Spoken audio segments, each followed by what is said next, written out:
Well, hello DirtFish Rally friends, and welcome to our DirtFish terrace here in the centre of Albion. Do you know what? When you're having a look out over the balcony, it's amazing the people you bump into. Craig, Breen, you were just walking by and we called you up. Step up to the mark. Stepped up to the mark. I tried to fill in David's role in every way. I tried to wear a jumper, but I sweated profusely, and now I've taken it off. David Evans, he doesn't turn up till tonight, and he's very worried about just how hot for that it's reason, getting. probably to keep very, very worried about the heat. Craig, very kind of you to join us for our preview. Let's talk then Rally Sardinia, and let's talk about the challenges of Rally Sardinia in terms of start order, in terms of the penalising effect of road position. This is probably one of the worst in the championship. Yeah, it's known for it to have probably the biggest effect of road cleaning in the championship. It's just the nature of the roads here. Normally this time of year when we come here, it's extremely hard base with quite a thick layer of loose gravel on top. So yeah, it's the rally where I think it always sort of throws up the biggest surprises. You always find quite a strange leaderboard at the end of the first day, and yeah, it's always an exciting rally. Do you know what? Sebastian Ogier clearly is going to have a bit of a struggle. What he said, look, what might save me here is the fact that there is so much loose on some of these stages that in fact, normally we see a really big effect down maybe car 3, car 4. There's a real difference between that and car 1. He's saying it's really not going to clean for maybe 7 or 8 cars. That shows you how much gravel there is out there, how much loose stuff there is. Yeah, there is, and I would say, okay, I haven't done this rally so many times, but from having done the recce, it seems like there's even more than normal. And yeah, definitely, it's not like it's going to be a switch after 2 or 3 cars and suddenly you have this very perfect, clear line in the road. So yeah, for sure, what he says does have some merit, but still, I think ultimately it'll be quite a difference for the later runners. And there are 2 other effects, 2 other things that we have to look at that really, generally, are big influences in this rally, and that's tyre choice and dust. Which ones do you want to talk about first? Tyres or dust? Dust, less controversial. Dust. Well, here's the thing, guys. Watch out for stage 2. Stage 2 is in amongst the trees. What do you think? Tomorrow morning, okay, this afternoon up on our wonderful DirtFish balcony, there's a lovely cooling breeze. Early tomorrow morning, stage 2, hand in front of your face, you won't be able to see it. Yeah, that's one of the things that will be, definitely a penalty for the guys running further back the field. You've got a cleaner line, you're able to use the advantage of your road position, but unfortunately, yeah, you can have these pockets of dust where you are literally driving blind. So, yeah, it's a compromise. You can be lucky, you can just get enough wind to keep it away, but I've seen it before where there literally isn't a wisp of wind and the dust just stays there and gets worse and worse. As a driver, what do you do? You've got to trust your pace notes, but it must be so frustrating because it must feel as if you're losing so much time. Yeah, look, there's an element of bravado when they say, I can trust the pace notes and I was stuck in the dust. But if we saw it with Elfyn in Portugal when he got stuck behind Thierry. I think you could see it clear on the onboard. You literally couldn't see in front of the bonnet. Your pace notes don't even serve you a whole lot there, to be honest with you, because you need to know at least 3-4 meters in front of you which direction to point the car. But when it's a complete blanket, you're just kind of scoping around to see if you can see trees or some landmarks to try and point the front of the car. That was the one thing that I remember from watching that on board was Scotty Martin. He was very calm, wasn't he? Yeah. And he said, I think to Elfyn, look at the boards or something. Look at the trees. Watch the trees. Watch the trees. Yeah. So he's saying, watch the line of the trees. Exactly. Yeah. Because at that point, when you're at walking speed, you're just trying to look at any sort of a landmark at all to try and get an idea of the profile of the road, because it's when the end of your sight is, at the end of the bonnet of the car. It's not a nice feeling. It's going to be interesting tomorrow morning, particularly tomorrow morning with the dust in stage 2. Now, that third element that we want to discuss is tyres, Craig. Tyres here, it does get, okay, the first pass it can be relatively loose, but as you get further down, you get rid of that loose stuff, and it's like serrated rock, and that's really, really, really difficult on the tyres. So I guess, we might be looking at tyre issues here. We might be looking at tyre strategy here, and that again is maybe where we might see Ogier saving things, because he's very good at that. Yeah, it's always a bit of a lottery in that regard as well. Sometimes in the early morning stages, particularly when the temperatures are that little bit lower, the guys running at the front of the field can afford to perhaps run some softs, but then as the road cleans, the guys running a bit further back don't have that option and need to use hard. So yeah, it's always difficult to find a compromise. You're needing to plan for a loop that will begin quite early in the morning. and ultimately finished quite late. So, obviously these temperatures are changing all the time, and the difference of 5-10 degrees on a rough gravel road can really make a huge difference. So if you get it wrong, when you do get into a stage on a soft tyre where it's extremely hot and abrasive, you can be in big trouble. Big trouble. It's going to be very interesting to watch the tyres. Let's talk about who we think might do well here then, Craig. So we talk teams. Should we talk your team to start off with? Yeah. Or certainly your team for 2021. I'm trying to dig for 2022, but he's smiling, so we've got to keep our... Well, I always smile. You always smile, to be fair. Right. That's not really a judge of anything. No. Even when it's all going upside down. You down. can't judge an Irishman by his smile. That's for sure. Let's talk Hyundai, because Hyundai need a good result here. It wasn't the best result for them in obviously Portugal a couple of weeks ago. They've got a great chance. You have to say, with Tanak's road position, with Sordo's road position, you'd even say with Neville's road position, they've got a really good chance here. Yeah, look, it's been a rally that sort of fortuned the team quite well in the last couple of years. Danny is aiming for 3 in a row here. He seems to be the local hero. So, yeah, obviously Portugal was difficult for the team. It was quite unlucky, I would say, with regards to what happened. But yeah, it's important that they bounce back here, get a good result, good points for the Manufacturers' Championship. So I think we or they are in the best position possible here.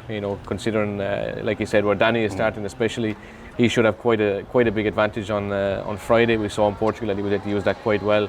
Had it not been for some difficulties perhaps on Saturday morning, I think he could have won the rally. So yeah, let's see what he can do here. But I think that the big positive to come out of Portugal from Hyundai's point of view was Ott Tanak.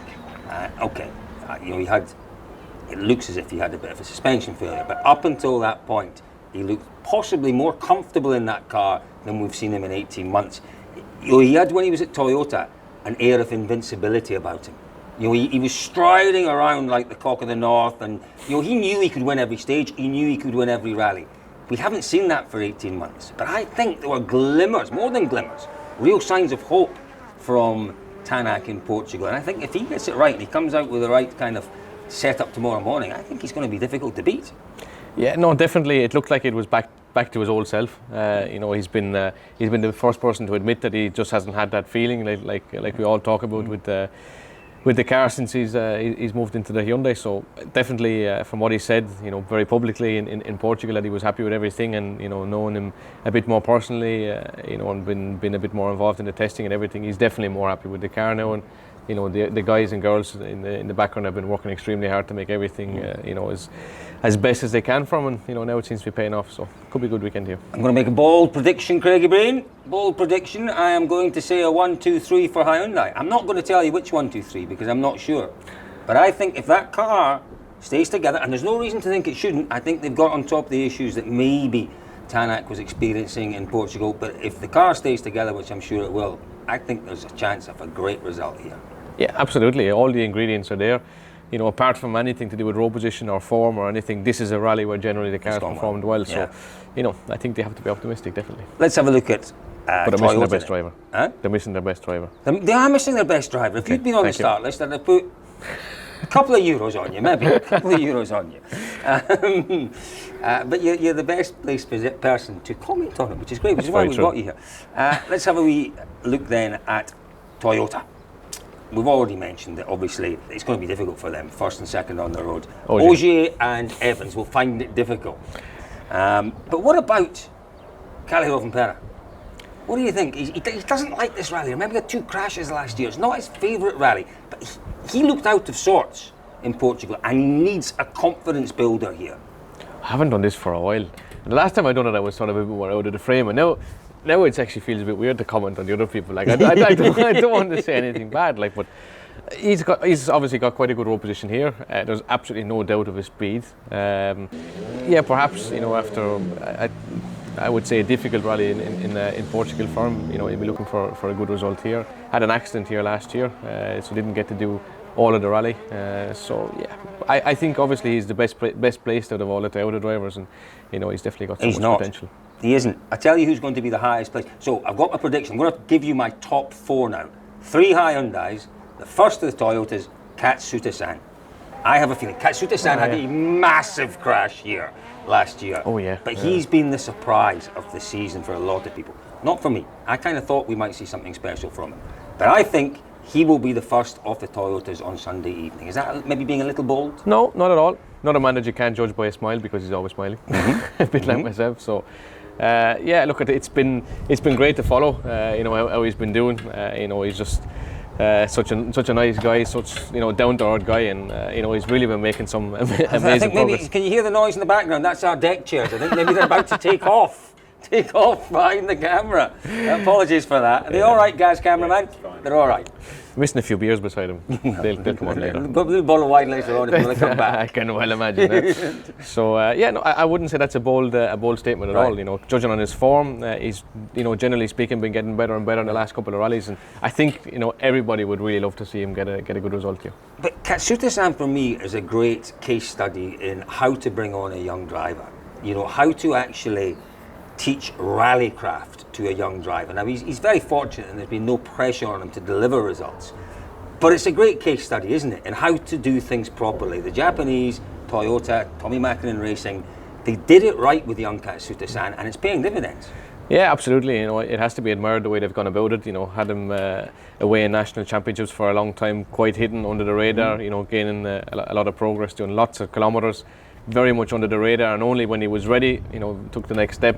And he's just been getting better and better ever since. So obviously with COVID last year, I think it perhaps thwarted his plans and thwarted his progress a small bit. But this year he's really been able to get off on a good footing, and yeah, the results have definitely been coming. They definitely are coming. So that's my top 4. Do you want to give us a top 4? No, I can't. What top 3? Do you want to give us a top 3? Yeah, 3 Hyundais. Like you said, there we go. Simple. Right. in no particular order. Yeah, well, we can't finish by without talking about M Sport, Craig. Some really encouraging performances from M Sport this year. Okay, we know they've got a young, inexperienced lineup with Greensmith, with Adrian Formo, but they have a chance. I've talked about 1, 2, 3, and then 4 for Katsu Sutisan.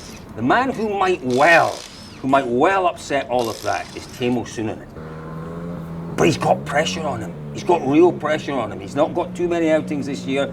When he does turn up, he knows he's got to perform. Because at the end of the year, there's a massive prize dangling just beyond his fingertips, which is that full season next year. Can he handle that pressure this weekend? Because his road position could be the best of all of them. Yeah, absolutely. And we cannot forget what he did on the first stage of the rally here last year, where he literally blitzed everybody. So that's something that, he definitely has that card in his pocket again this year. He's got a really great road position. And you can't write him off by any stretch of the imagination. That stage is ran again this year, albeit in the afternoon this time. And if you can get a good morning loop, do what he did last year on that stage and carry it forward into the rest of the weekend. Anything is possible. There's no doubt on the guy's speed and ability. He's incredibly fast. Got a lot of experience now. He's around a few years. He's done this rally a few times. Finished on the podium here before, I think. A couple of times on the podium. It's definitely someone to look out for. It is going to be a fascinating round 5 of the championship, this one. Craig, thank you very much for joining us. Where do we see you next? You're pretty much nailed in for Estonia. Can I say that or not? Is that not announced yet? Officially no, but I guess, barring disaster, things went quite well last year. So they did. Yeah, and Danny says he leaves the big balls rallies to me. I don't know if that's PG or not, but anyway, that's how it goes. But it's ever PG, we don't know. Folks, thank you very much. It is going to be fascinating. A really difficult one to predict, but I am going Hyundai 1, 2, 3, Katsu Sutisan 4. The man maybe to disrupt that, Sunanen. You're kind of sitting on the fence a wee bit, Craig Breen. Yeah. But folks, don't forget. Straddling the fence. Straddling it with those very large... hairy legs. Hairy legs. Straddling the fence is Craig Breen. What's your very large hairy legs? It's genetic. It's genetic. I can't get I don't want to put my feet up because I've got my socks on. Look, got my green DirtFish socks on. Folks, don't forget, the place to be this weekend for all the news, all the action, all the drama as it unfolds is where? DirtFish.com. .com. I got it right. .com, Craig Breen. .com.